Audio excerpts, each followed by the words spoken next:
উজ্জ্বল বিরোধিতা। কবি রুদ্র মোহাম্মদ শহীদুল্লাহ। আছে কাছে এক প্রণত হাতিয়ার, আঘাত আমার রক্ততে আছে মিশে। কিসের আবার ভয় দেখাবে তুমি? অন্যায় বোধ কতবার দেবে বাধা, কতবার তুলে মিথ্যে আঙুলে রাত।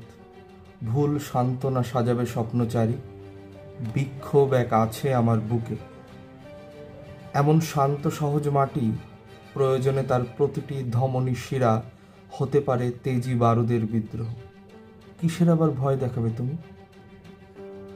সামান্যতেই হইনি এমন ঋজু, বহু বেদনায় পুড়েছে বুকের হাড়, পুড়েছে বুকের নমনীয় সব পেশি। বহুদিন ধরে এই বিক্ষোভ জমেছে ফুলের দেহে। সামান্যতেই হইনি এমন ক্রুদ্ধ কঠিন মাটি। আঘাত আমার অস্থিতে মজ্জায়, আঘাত আমার রক্ততে আছে মিশে। কিসের এমন ভয় দেখাচ্ছ তুমি?